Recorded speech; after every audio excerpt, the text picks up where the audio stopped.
Assalamu alaikum. My brothers and sisters, we were asking a question. Are you prepared or are you ready to be a spouse? Whether it's a husband or a wife. Are you ready to be a spouse? Do you have what it takes to be a husband? Do you have what it takes to be a spouse? Many young children, as they're growing older, they get to the age of 15, 16, 18, 19, and they start saying, I want to get married. Are you serious? Do you know the qualities that are required for a person to qualify to be a spouse, for a person to qualify to be a husband or a wife? There are qualities that are needed, and subhanallah, many people, because they're sexually active and because maybe they're feeling like, they're ready to be a father somehow, or they want to be a mother, or they just want to be sexually active, they want to get married. That is not a qualification for you to be material worth being a spouse. Remember this. So number one, do you know how to interact with people? Do you know how to speak to people? Have you learned how to talk to others? Do you know how to communicate? If you don't have communication skills, you cannot succeed in a marriage. You're not yet ready to get married. You might think, I've been dating, I've been doing this, I've been doing that. It's very different. You need to know how to communicate, number one. You need to know how to talk, how to come across. You need to know how to word things. You need to know when you want something, you don't just blurt it out as though you're addressing, someone who's of no value. The most valuable person in your life, the person who in your family who has high value, your own spouse, you will be addressing. So you've got to know how to speak. And I think many men don't actually bother. They don't even care. And a lot of women as well, they don't care how it comes out. They say it as it is because that's their spouse, that's the husband, that's the wife. Say it as you want. That is not how it should be. It is supposed to be said in a way that is very attractive. It makes one feel the love, feel the kindness, feel the care within the statement. So you know how to talk to someone. Then number two, you need to be very, very patient. Patience is the cornerstone. Patience is a quality that is required for you to be qualified as a person ready to get married. If you don't have patience, I'm sorry, you're not yet ready. So it doesn't mean that just because you're sexually able, you can now get married. No. If you don't have patience, you don't know how to talk to people, I think you need to hold on. You need to do courses on this. Be very patient. There will be statements that are said. There will be things. There will be problems. There will be issues. How do you address them? They say you be responsible. And I heard one of the scholars say recently that responsible is such a good term. When they say the men are responsible, they should be able to respond. Whenever things go bad, you can respond properly. So you respond in an able fashion. Hence, responsible. Wow, mashallah. Obviously, being responsible is far broader than that. But it is definitely within the meaning of it to say, when something goes wrong, you need to be able to respond in a proper way. So, if you don't have patience, you end up divorcing people. You end up not realizing that the problems can be resolved. The matters can be resolved. You need to learn to be slightly selfless. Don't be selfish. If you're selfish, you're not going to get along even with the best of the globe. You won't get along because you're selfish. So, like I say, it doesn't mean that now I'm 20, 21, 22, I need to get married, 25, whatever you are, 26. No. Did you develop your qualities? Do you know that, for example, it doesn't mean you can afford a car and you've bought a car that you can now drive the car. You need a license. In order to get that license, you will need to do courses. There is a theory as well as a practical. In order to qualify in the theory, you're going to need to learn. You're going to need to study. You're going to need to know what's happening. You're going to need to know a lot. And if you address the matters in a beautiful way, you will be able to succeed in your marriage. Just like if you are to answer the questions correctly when it comes to matters of driving, you will get your theory. You will pass your theoretical examination. Same applies if you don't have the theory here, you will not be able to succeed. Remember this. So you need to learn how to talk to people. You need to be patient. You need to be selfless to a great degree. Learn to accommodate others. If you don't know how to accommodate others, you may not be ready to get married. Sometimes you don't like to do certain things. You have to learn to like to do certain things that you may not ideally like to do, simply to put a smile on the faces of those whom you love. So you need to know this. Simply to put a smile on the faces of those whom you love. You need to understand this. My brothers and sisters, sometimes we don't like certain things. We must make sure that we make our folks happy by engaging and participating in what makes them happy. By engaging and participating in what makes them happy.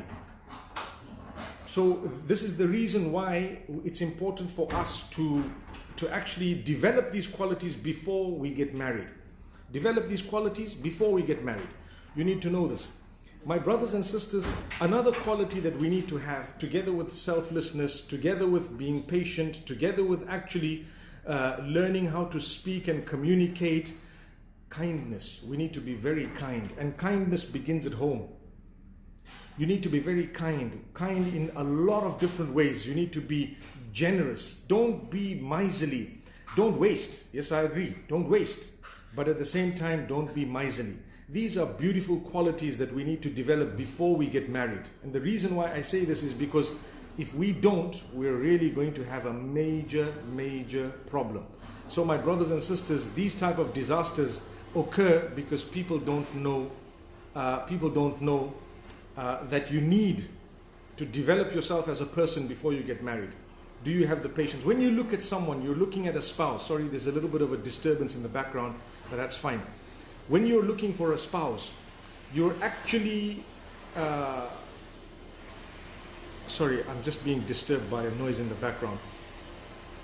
When you're looking for a spouse, and when you have someone you think you're going to get married to, if it is superficial and if it's only based on what you can see, and if it's based on what you know, just the looks of the person, and you haven't really based it on the character and the seriousness of the relationship with the maker, then I think you're going to head the wrong way.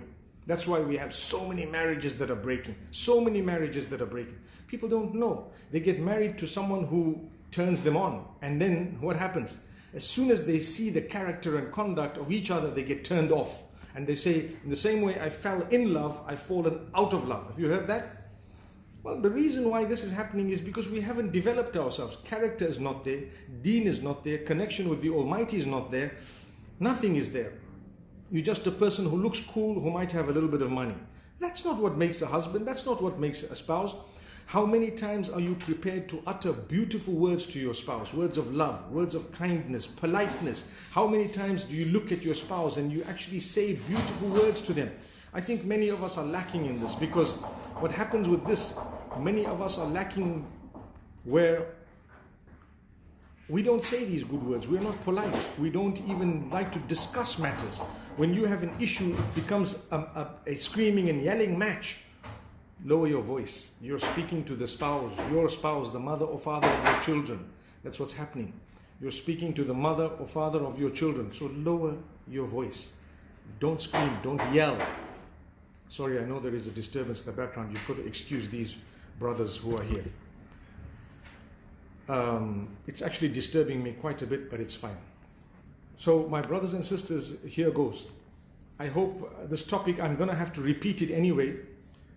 I'm going to have to repeat it simply because of disturbance, but otherwise, inshallah, I hope you get what I'm saying.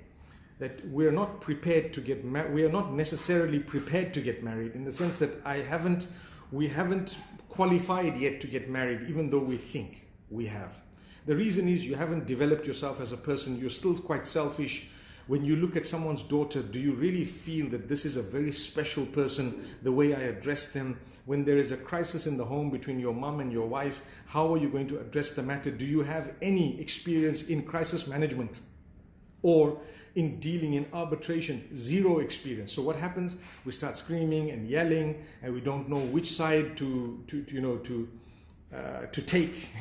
We don't know how to deal with the matter.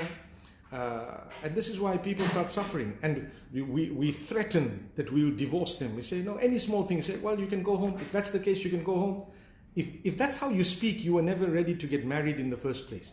Every little thing you're threatening your spouse. You can go home. I want out. I'm going to go. I'm going to my father's house. I'm going to do this. I'm going to do that. All of that is a waste.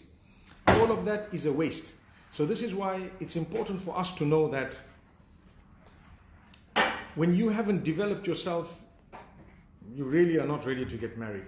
Really, you need to make sure that you develop your characteristics, your qualities. Have feeling within you. Have mercy. If you don't have mercy within you, the other person will not, be merciful either. They won't be able to feel it. There's not going to be a good relationship. You won't achieve the mercy of Allah. If Allah says Allah does not have mercy upon those who don't have mercy on others, what about your own spouse? If you're not merciful on your spouse, you will never have the mercy of Allah subhanahu wa ta'ala. So learn to be merciful. Even at a time when your marriage might be going through turbulence, even if you're breaking up and even if you're going through a divorce, be conscious of the Almighty. As we say, fear Allah. Ittaqullah, fear the Almighty. Make sure that you have the consciousness of the Almighty to the degree that prevents you from oppressing someone, from yelling, screaming, shouting, swearing, deceiving, belittling. For what are you belittling someone? Why do you have to expose their ills? Why do you have to speak bad about them? For what? Why do you have to deny them their rights after the divorce? This is all because you were immature. This is all because you were not even ready to get married. This is all because you were not ready to get married in the first place. So it's something really serious, my brothers and sisters. We need to make sure that we are developed in this way prior to us getting married. Subhanallah. That's food for thought. Inshallah, we'll continue with this discussion on another occasion. Unfortunately, I had a little bit of disturbance here, and I tried to give the brothers a signal that I was live, but I think they wanted to be live with me. So alhamdulillah, not a bad idea. May Allah bless all of you and grant you goodness and open the doors. My brothers and sisters, be sensitive. Be sensitive regarding the issues that your spouse may be going through. Sometimes, emotional issues, sometimes physical issues. Are you prepared to look after a person who might not be that well? To you, is a spouse just a slave, a worker, a person who's going to bring food for you every day? Is that what a spouse is all about? If that's the case, it's not a spouse you're looking for. You're looking for a maid or a servant. You're looking for a cook, perhaps. You're looking for a person, a cleaner, someone who can do your laundry. That's what you're looking for, not a spouse. A spouse is someone whom you're ready to help, they're ready to help you. When it comes to food and drink and cleaning and cooking and everything, we're all responsible for it. MashaAllah, a lot of times you'll have one of the spouses who will volunteer to do it, while the other one must cheer them on and must help them wherever possible. It doesn't mean because they volunteered that it means it's not your duty at all. But rather it is the collective duty of the inhabitants of the home to ensure that the home is clean, to ensure that the food is there, to ensure it's a collective duty. So each one plays his or her role, and the other will support the one who played another role, and vice versa. So remember this, my brothers and sisters, and in this way you will definitely have a happier home. You need to learn to love the sacrifices that are made by your spouse for you, and there are many. You need to be sensitive.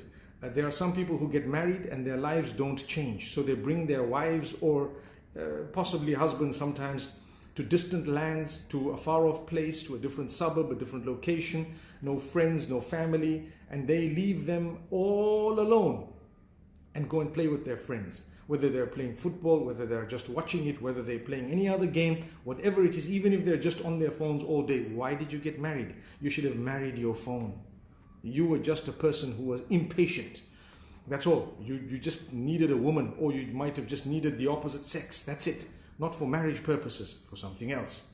If you really wanted them for truly for marriage purposes, you would understand. Put the phone away, put the friends away, put your commitments away. Learn to appreciate what you have. Spend time with your family. Tell them good things. How many times do you say, I adore you, I love you, thank you so much, it's so lovely, it's beautiful. We only pick on people when things go wrong, but we never ever appreciate what goes right. 1,000,000 times.